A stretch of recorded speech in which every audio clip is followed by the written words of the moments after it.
창조.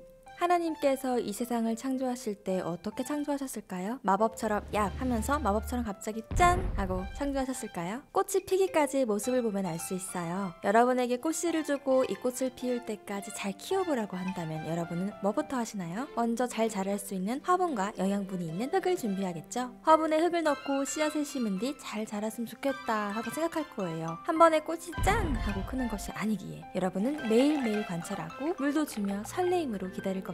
그렇게 물을 주다가 어느 날 초록색 새싹이 돋아났을 때에는 정말 기쁠 거예요. 아직 꽃이 피지 않았지만 기쁨과 행복을 느낄 겁니다. 그리고 이 새싹이 꽃이 될 때까지 물과 양분을 주고 사랑을 주면서 설레임으로 기다리겠죠. 꽃봉오리가 나오고 꽃이 활짝 피었을 때 여러분의 행복감은 이루 말할 수 없을 거예요. 하늘 부모님이 이 세상을 창조하셨을 때에도 꽃이 피기의 과정처럼 하나하나를 창조하실 때마다 설레임 가득한 인내의 과정이 있으셨답니다. 하나하나 창조되는 과정을 눈으로 보시면서 누구보다도 기쁘셨을 거예요. 그 마음을 가장 잘 아는 분이 바로 부모님입니다. 아기가 태어날 때도 한 번에 얍 하고 태어나는 것이 아니라 10달 동안의 인내와 사랑과 정성의 과정을 거치게 됩니다. 부모는 아기가 태어나고 나서 준비하는 것이 아니라 태어나기 전부터 미리 준비합니다. 아기가 태어나면 잘 수 있는 침대를 준비하면서 아기가 이 침대에 누워있을 모습을 상상하며 행복해합니다. 아기가 이 옷을 입겠지 생각하며 입을 옷과 아주 작은 아기 양말을 보면서 부모님의 입가에는 행복한 미소가 번집니다. 이렇게 하나하나 준비하면서 부모는 행복해합니다. 정성과 사랑 그리고 설레임으로 가득한 10달 동안의 인내의 시간을 거치면 아기가 태어나게 되는 것이죠. 여러분, 부모님은 아기가 태어나기 전에 준비하면서 느꼈던 행복보다 아기가 태어나는 순간 느꼈던 행복은 이루 말할 수 없는 행복함과 감격의 순간을 경험하게 됩니다.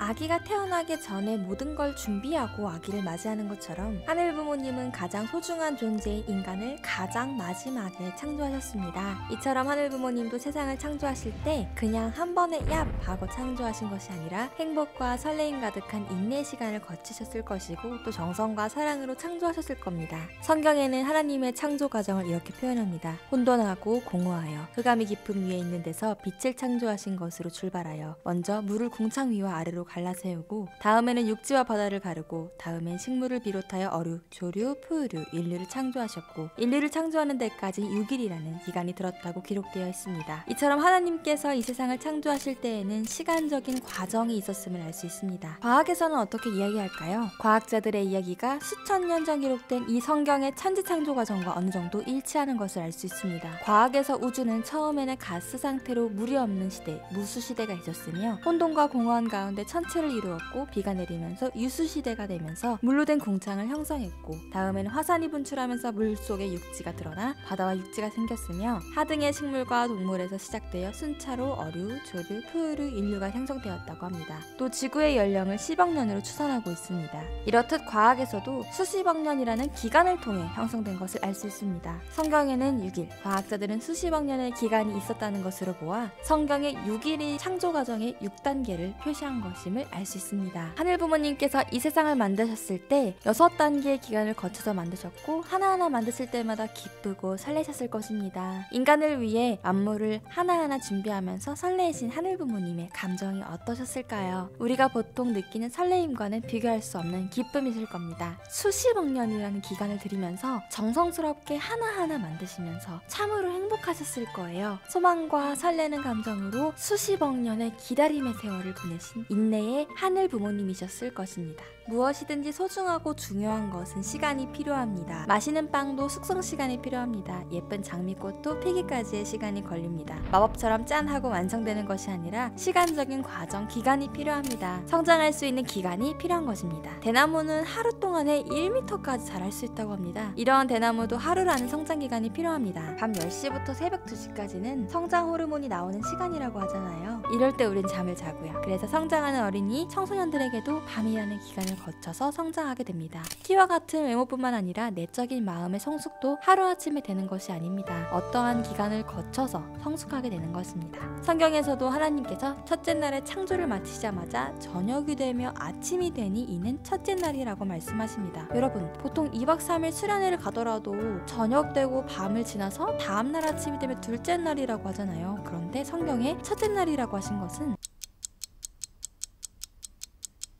밤이라는 성장 기간을 거쳐서 아침이 되어야 완성된 후에 첫 출발점에 서 있을 수 있기 때문입니다. 성장하는 기간에는 몇 단계가 있을까요? 갓난아기, 유아, 어린이, 청소년, 성인, 중년, 노년 이렇게 말하는 학자도 있고 초등학생도 1학년에서 3학년과 4, 5, 6학년은 다르기 때문에 나눠서 생각해야 한다고 이야기하기도 합니다. 인간뿐 아니라 식물과 동물에게도 성장 단계가 있는데요. 존재하는 모든 것에 공통된 성장 단계가 있다고 하면 몇 단계일까요? 바로 3단계입니다. 하늘 부모님께서는 절대자인 동시에 상대적인 이성 성상의 조화를 이루고 계신 분이기 때문에 하늘 부모님 자체는 삼수적인 존재이십니다. 그래서 하늘 부모님을 닮아난 이 세상의 모든 존재도 삼수의 과정을 통해서 나타나게 됩니다. 정분합도 3단계, 3대상 목적도 3대상, 카메라의 삼각대도 최소한 3점에서 지지되어야 설 수 있습니다. 이처럼 모든 생명체의 3단계의 성장 기간을 원리강론에서는 소생기, 장성기, 완성기로 이야기하고 있습니다. 이 세상에 존재하는 모든 생명체가 성장할 땐 공통점이 있습니다. 꽃은 물이나 햇빛 등 양분이 있어야 성장하고 이런 양분이 부족할 경우 성장하기 어렵습니다. 이런 원리가 하나 있고요. 또 하나는 자율성입니다. 꽃이 성장하는 데는 어떤 꽃은 잎사귀를 넓게 하면 성장하고 어떤 꽃은 얇게 성장합니다. 또 같은 꽃이라고 해도 조금씩 다른 모양을 하고 있습니다. 이것이 자율성입니다. 이렇게 존재하는 모든 것들은 성장기의 원리와 자율성에 의해 성장합니다. 인간에게도 이러한 원리 자체의 주관성과 자율성이 있습니다.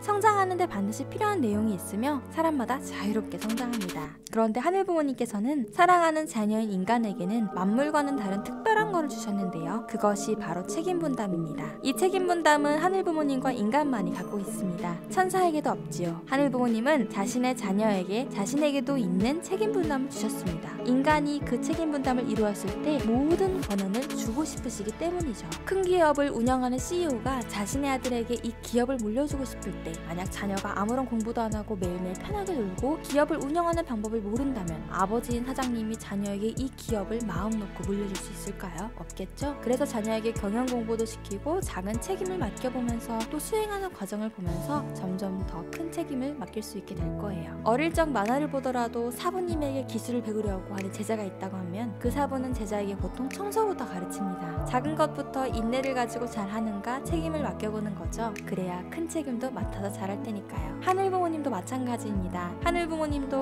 부모님이 창조하신 이 세계를 자녀인 인간이 주관하길 바라셨습니다. 그러면서 올바르게 잘 성장하고 책임을 훌륭히 수행할 수 있도록 주신 것이 바로 책임 분담입니다. 기업의 사장님이 자신의 아들을 괴롭히기 위해서 주신 것이 아니며 사부가 제자에게 중요한 기술을 알려주기 싫어서 그런 것이 아닙니다. 정말로 사랑하기에 사랑하는 자녀가 훌륭하게 이것을 잘 맡아서 이어가기를 바라는 마음일 겁니다. 하늘 부모님도 수십억 년의 세월 동안 정성스럽게 만드신 이 창조물에 참 주인이 나와서 이것을 주관하길 바라셨습니다. 그래서 주신 것이 바로 책임 분담입니다. 그래서 부모가 자녀에게 주는 큰 선물이 바로 책임 분담입니다. 우리에게는 책임 분담이 있습니다. 하늘 부모님이 주신 사랑의 선물이자 인간 스스로가 이루어낼 수 있는 책임이죠. 하늘 부모님께서는 인간이 이 책임 분담을 이루고 모든 만물을 주관하여 하늘 부모님과 일치된 직접 주관권에 들어가 하늘 부모님과 하나 되길 바라셨습니다. 완성에 이룰 수 있는 그 열쇠는 바로 책임 분담이 있습니다.